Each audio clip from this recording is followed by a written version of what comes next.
Okay, so this is the third lecture on the topic of development in the first 3 years, which we're covering bits of chapter 4, chapter 5, and bits of chapter 6.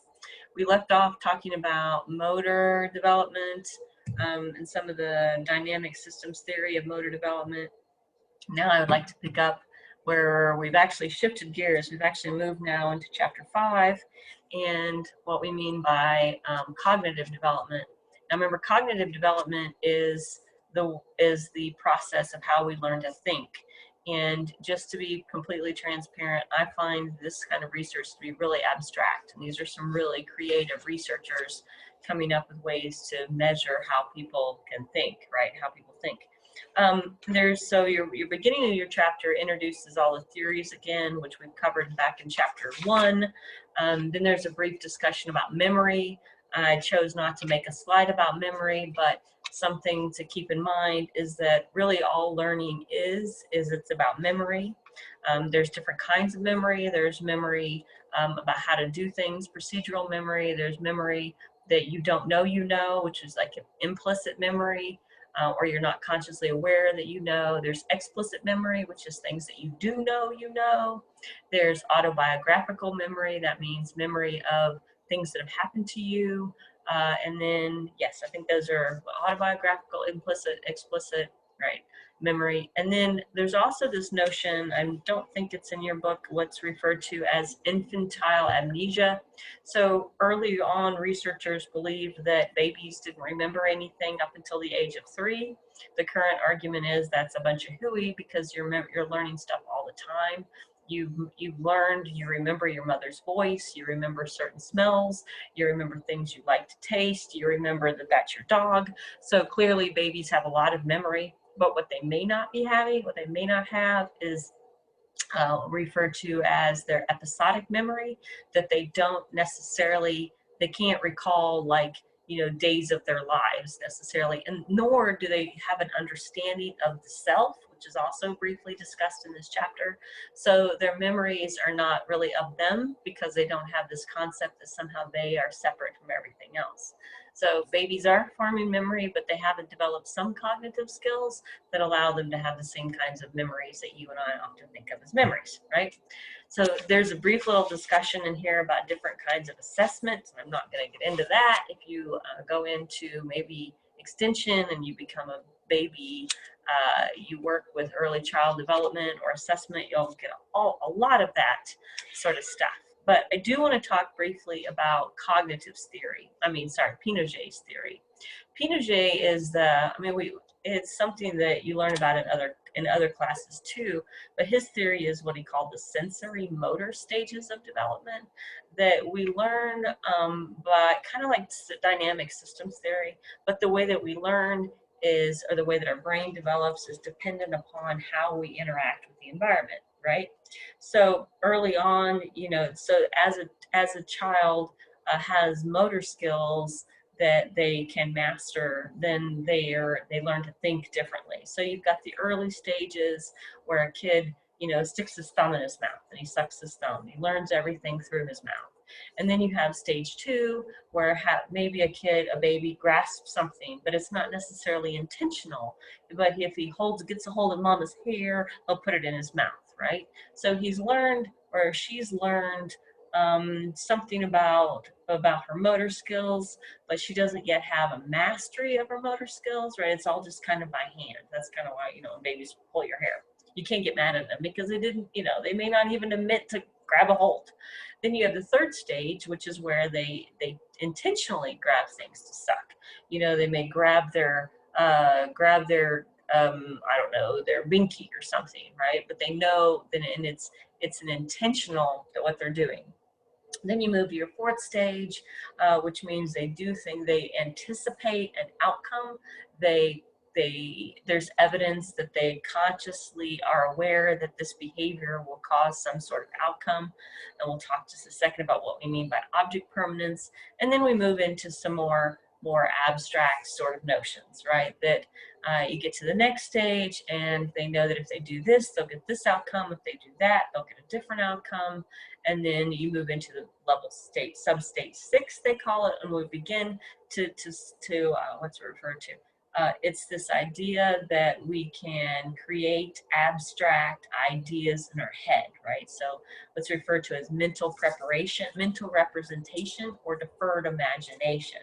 So it's a sophisticated development of the ability to think, to be able to for a toddler to tell you about what they did yesterday or what they're going to do tomorrow, right? Babies don't have that brain capacity to think that abstractly. But I mean, it's really kind of cool if you think about it. You know, you talk to a 2-year-old and they tell you about what they just did or what they're going, you know, or what they're going to do. And it really tells you something about their ability to understand the world. Object permanence is something that there's quite a bit of research being done. And I want to say it's the difference between 18 months and the babies are sitting up when they can't do it yet. So what would that be, 9 months? It's been a minute since I had a baby. But this is a classical, and I'll link up a little video where it makes a little bit more sense.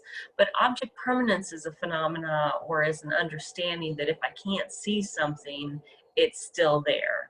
Or if I can't see it, it's not there. When peekaboo, right, when a kid giggles at peekaboo, it's in part because they don't have object permanence. They don't realize that when it's gone, when it's covered up and they can't see it, it's still there, that the object is permanent. So I think if I can't read all these these images quite well. So this experiment goes like this, that the child has a toy and the parent covers up the toy and the child looks away. They're not interested. That was their favorite toy, but now their toy's gone, so now they're not interested. At a later stage of development, if the parent takes the toy, the caregiver takes the toy, their favorite one, and they hide it under under their blankie, the baby knows it's there, and they uncover the blankie to get the toy. They have developed object permanence. They have developed the understanding that that object is permanent, right? That is a cognitive leap. That's a cognitive understanding. The next stage of this, and I don't think it's in, I'm not sure where it's at, but it's called the false belief. The false belief. And this is the one, nope, it's not on this one. But the false belief one is where so the kid, let me see if I can remember all this. You hide the toy under the blankie, and then you move it, right? But the child looks where they thought it was, even though they've seen you move it or something like that. We'll talk about that in another video lecture. But it's another measure. It's another way to measure the sophistication of a child's understanding. Is, do they go back and look where they looked the last time, or do they go back and look where they saw you put it? And some of these experiments have actually been done with dogs, right? And dogs, I want to say that's correctly, dogs can respond to pointing. So if you hide a dog's toy and you point at the box and tell them, you know, where it's at, a dog understands that gesture of pointing. But monkeys don't get this. Monkeys don't respond to pointing. And so some natural researchers have used this as evidence that dogs have evolved in the company of humans because dogs have a more sophisticated cognitive understanding than some monkeys, because they respond to where you point. Okay, anyway, so it's really complicated how cognitive researchers measure our ability to think. So this slide represents another theory of how how babies learn to think, how children learn to think. I'm trying to, if this discussion is in your textbook, but some really important terms here that I will come back to. So you remember that information processing says that learning is like a computer, right? So we use the language of a computer: encoding, storage, retrieval. But there's a couple other terms right here though that get thrown into as well, and that's habituation. You might want to highlight these terms: habituation, and dishabituation. And so this has its like root word in the word habit, right? Something that you're familiar with is a habit, or something that's not familiar with is something you're dishabituated to.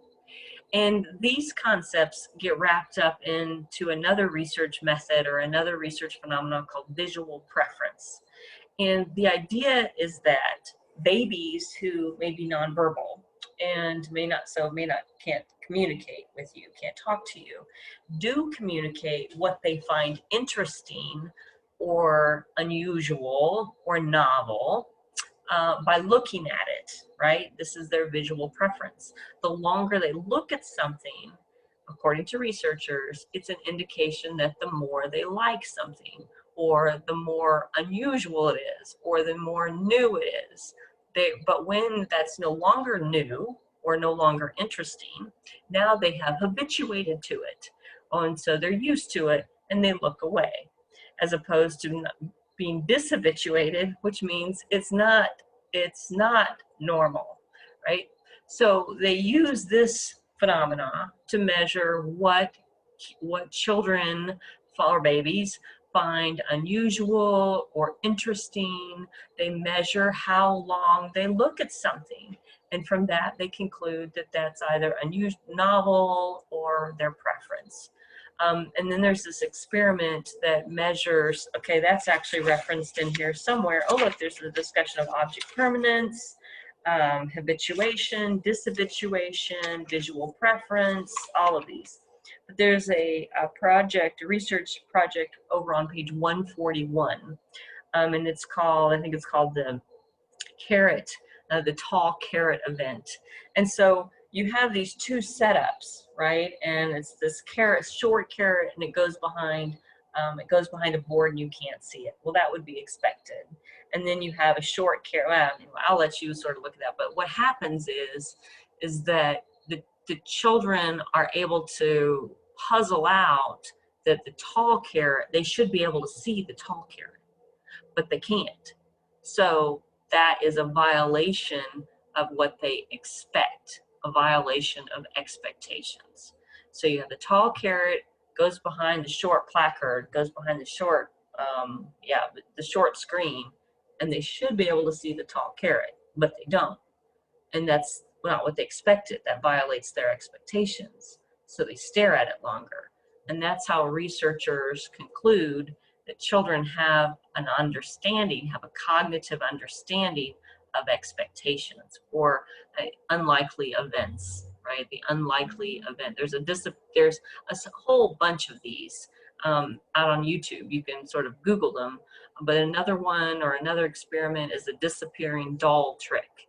And so they show a kid a doll, and they move it around, blah, blah, blah, and the kid looks away because they've seen it before. It's not interesting. They show a kid a doll, and the doll appears to disappear, and they stare at it like, that's not right. And that's how they measure cognitive understanding or magical events. Okay, let's talk about language development, shall we? I think I can do that. Theories of language development. What do I want to point out here is that language development is actually, I'm going to stop. I want to come back and talk about language development in another lecture. Stop right here.